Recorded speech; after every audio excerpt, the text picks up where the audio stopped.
ক্বালা রাসূলুল্লাহ সাল্লাল্লাহু আলাইহি ওয়াসাল্লাম, বিশ্বনবী একটা দোয়া বেশি বেশি একটা দোয়া পড়তেন। হযরত আনাস বর্ণনা করেন, রজব মাস যখন আগমন করত, বিশ্বনবী একটা দোয়া বারবার বেশি বেশি তেলাওয়াত করতেন। সেই দোয়াটা সবার মুখস্থ আছে, আল্লাহুম্মা বারিক লানা ফি রজব ওয়া শাবান ওয়া বাল্লিগনা রমাদান। সুবহানাল্লাহ বলবেন না? এই দোয়াটা মুখস্থ আছে না? এই দোয়াটা বিশ্বনবী বেশি বেশি করে পড়তেন। হাদিসটি বাইহাকির বর্ণনায় এসেছে, বিশ্বনবী দোয়া করতেন, আল্লাহুম্মা, আয় আল্লাহ, বারিক লানা, আমাদের মধ্যে বরকত দিয়ে দেন, বারাকা দেন। আল্লাহুম্মা বারিক লানা ফি মধ্যে রজবা, রজব মাসে, ওয়া রমাদান, রজবা ওয়া শাবান, রজব এবং শাবান মাসে আমাদের উপরে বারাকা দান করে। এই জন্য এখানেই শেষ নয়, হাদিসের বাকি অংশ হলো অবাল্লিগনা রমাদান, শুধু রজব এবং শাবানে বরকত দিয়ে শেষ করে দিয়েন না, আর আমাদের হায়াতের মধ্যে বারাকাত দিয়ে দেন, বরকত দিয়ে দেন, যাতে করে বাল্লিগনা রমাদান, আমাদেরকে রমাদান পর্যন্ত পৌঁছে দেন। কি চমৎকার দোয়া! মুখস্থ আছে না? আমাদের মুখস্থ আছে না?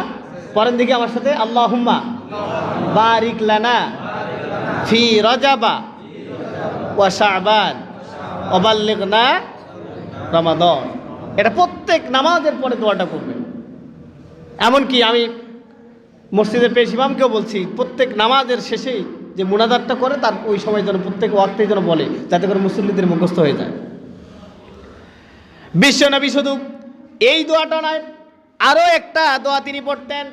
ক্বালা রাসূলুল্লাহ সাল্লাল্লাহু আলাইহি ওয়াসাল্লাম, আল্লাহুম্মা বারিক লানা ফি আসমাইনা ওয়া কুলুবিনা ওয়া আজওয়াজিনা ওয়া যুররিয়াতিনা ওয়া তুব আলাইনা ইন্নাকা আনতাত তাওয়াবুর রহিম। বিশ্বনবী পড়তেন এই দোয়াটা বেশি বেশি করে। তিনি বলতেন, আল্লাহুম্মা, আয় আল্লাহ, বারিক লানা, আমাদের উপর বারাকা দেন, আমাদের উপর রহমত বেশি করে নাজিল করেন, আমাদের কাজে কর্মে বরকত দেন। সেই অঙ্গ প্রত্যঙ্গ ধরে ধরে দোয়া করতেন। ফি আসমাইনা, আমাদের শ্রবণ শক্তির মধ্যে বারাকা দেন। সুবহানাল্লাহ বলেন। শ্রবণ শক্তির মধ্যে বারাকা দেন।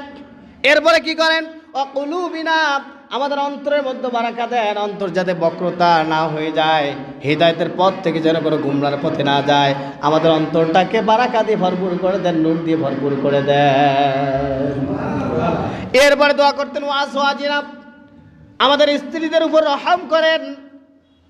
এরপরে কি করেন? ওয়া যুররিয়াতিনা, আমাদের বংশধরদের উপরে তোমার বারাকা নাজিল করে দেন, রহমত দিয়ে ভরপুর করে দেন।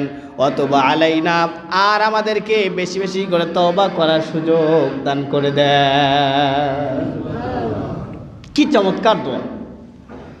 এরপরে বিশ্বনবী বলতেন, ইন্নাকা আনতাত তাওয়াবুর রহিম, নিশ্চয়ই আপনি তো তওবা কবুলকারী এবং পরম দয়ালু।